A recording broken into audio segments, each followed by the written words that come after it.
आज हम शुरू करेंगे chapter biotechnology and its application.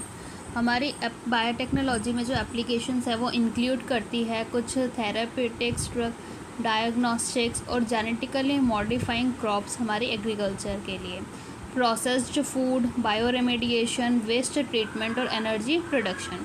हमारे पास 3 क्रिटिकल रिसर्च हैं बायोटेक्नोलॉजी के, जो कि हैं ये प्रोवाइड करता है बायो कैटलिस्ट एक इसकी फॉर्म में एक improved in the form of improved organism, जो कि यूजुअली माइक्रोब्स होते हैं या फिर प्योर एंजाइम्स होते हैं।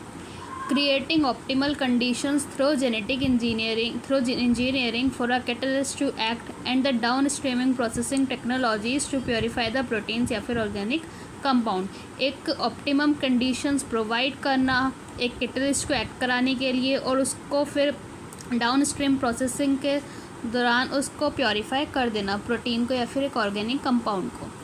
Biotechnological applications in agriculture, 3 options हैं जो इंक्रीज़ करता है फूड प्रोडक्शन को। वो है एग्रोकेमिकल बेस्ड एग्रीकल्चर, मतलब फर्टिलाइजर्स या पेस्टिसाइड्स का यूज़ करके।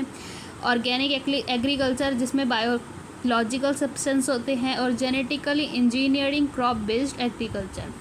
ग्रीन रिवॉल्यूशन क्या है? ग्रीन रिवॉल्यूशन सक्सीड हुआ था हमारे फूड के ट्रिपलिंग फूड के सप्लाई को 3 गुना करने में।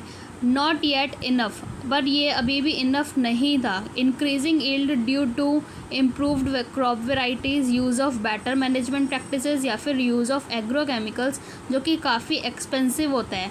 और ये फर्दर इंक्रीजिंग यील्ड, जो कि नॉट पॉसिबल नहीं थी एक कन्वेंशनल ब्रीडिंग के लिए।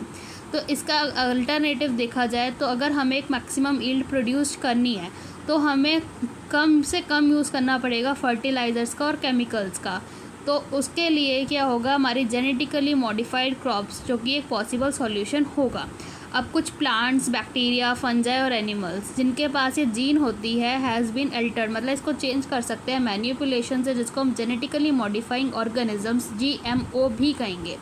अब ये जेनेटिकली मॉडिफिकेशंस क्या होते हैं, हम एक क्रॉप को ज़्यादा टॉलरेट बना सकते हैं एबायोटिक स्ट्रेस से, मतलब कोल्ड, ड्रॉट, सॉल्ट, इन सब से, हीट से स्ट्रेस बना सकते हैं टॉलरेट के लिए।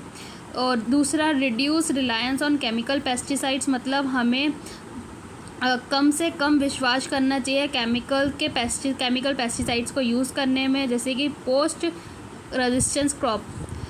तीसरा, helped to reduced post harvest loss, जैसे कि फ्लेवर सेवर टमाटो में देखा गया है।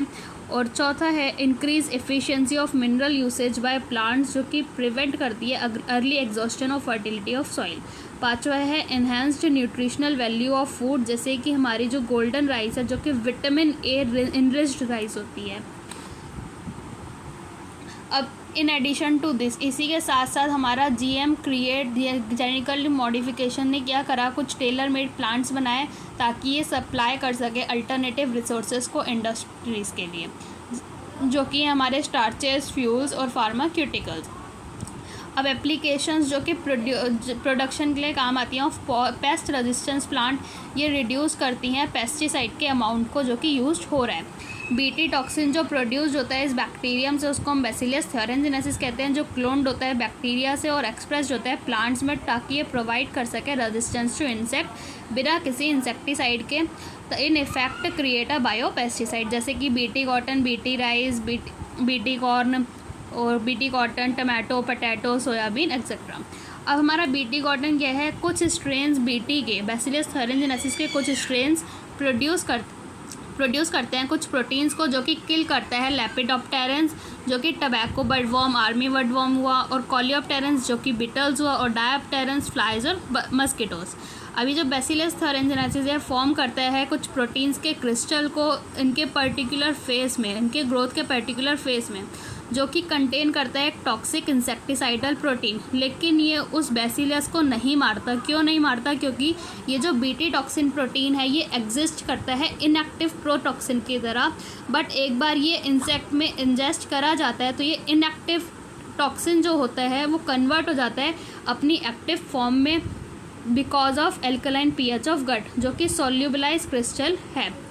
ये एक्टिवेट टॉक्सिन जो बाइंड कर जाता है उसके सरफेस के, मतलब उसके जो मिड गट एपिथेलियल सरफेस के सेल्स के सरफेस से बाइंड कर जाएगा और वहाँ पे कुछ पोर्स छेद कॉज हो जाएंगे, छेद क्रिएट हो जाएंगे, जिसकी वजह से जो सेल होगा वो स्वेलिंग हो जाएगी, फूल जाएगा और लाइसिस हो जाएगा, जिसकी वजह से जो इंसेक्ट है वो मर भी सकता है, eventually death of the insect. और जो स्पेसिफिक बीटी टॉक्सिन जीन है जो आइसोलेट हुआ है कुछ बैसिलस थोरेंजिनेसिस से, उसको इनकॉर्पोरेट किया है इनटू सेवरल क्रॉप प्लांट्स जैसे कि कॉटन। ये जो चॉइस है हमारी जीन की डिपेंड करती है क्रॉप पे या फिर टारगेट के पेस्ट पे, एज मोर्स आर इंसेक्ट जीन्स स्पेसिफिक। अब ये टॉक्सिन है ये कोडेड होता है बाय द जीन CRY1AC जिसको हम कहते हैं CRY क्राई, जो कि इनएक्टिव है। जैसे कि एग्जांपल हमारा प्रोटीन इनकोडेड बाय जीन जो कि कंट्रोल करता है CRY1AC और CRY2AB को है वो कॉटन बॉलवर्म और CRY1AB को कॉर्न बोरर। ये पेस्ट रेजिस्टेंस प्लांट क्या होते हैं, ये हमारे कई सारे सेवरल निमेटोड पैरासाइट्स होते हैं, कई सारे वेराइटीज़ ऑफ प्लांट्स एनिमल्स हम इंक्लूडिंग ह्यूमन बींग्स। अभी जो हमारा निमेटोड होता है मेलोडिगाइनी इनकॉग्निशिया, ये इन्फेक्ट करता है टबैको प्लांट के रूट को और कॉज करता है great reduction in their yield. तो इसको अगर हम प्रिवेंट करना है तो हम ये कराते हैं बाय RNA इंटरफेरेंस के जरिए, RNAi अडॉप्ट करके। अब ये RNA क्या है, ये होता है यूकैरियोटिक ऑर्गेनिज्म है ऐसा मेथड ऑफ सेल्यूलर डिफेंस जो इन्वॉल्व करता है साइलेंसिंग ऑफ स्पेसिफिक mRNA। और ये जो हमारा RNA है ये RNA इंटरफेरेंस ये हर यूकैरियोटिक ऑर्गेनिज्म में होता है as a method of cellular defence जो इन्वॉल्व करता है silencing of specific mRNA due to complementarity double stranded RNA molecule जो कि बाइंड कर जाता है और प्रिवेंट करता है ट्रांसलेशन ऑफ mRNA को, जिसको हम साइलेंसिंग कहेंगे। ये जो सोर्स है the source of this complementarity RNA could be from an infection by virus जिसके पास एक RNA जीनोम होता है या फिर कुछ मोबाइल जेनेटिक एलिमेंट्स होते हैं जिसको हम ट्रांसपोजोन्स कहते हैं। ये रेप्लिकेट करते हैं as an RNA intermediate using agrobacterium vectors nematode specific genes जो कि इंट्रोड्यूस करे जाते हैं होस्ट प्लांट में। ये इंट्रोड्यूस्ड DNA प्रोड्यूस करता है सेंस और एंटीसेंस RNA को होस्ट सेल में। ये जो दो RNA हैं ये कॉम्प्लीमेंटेरिटी होते हैं एक दूसरे से जो फॉर्म करते हैं डबल स्ट्रैंडेड RNA जो इनिशिएट करता है RNAi को और 10 silence specific mRNA of nematode. ये जो पैरासाइट है ये सर्वाइव नहीं कर पाता ट्रांसजेनिक होस्ट में जो एक्सप्रेस करता है कि स्पेसिफिक इंटरफेयरिंग RNA के। ये जो ट्रांसजेनिक प्लांट है ये it's therefore got itself protected from parasite.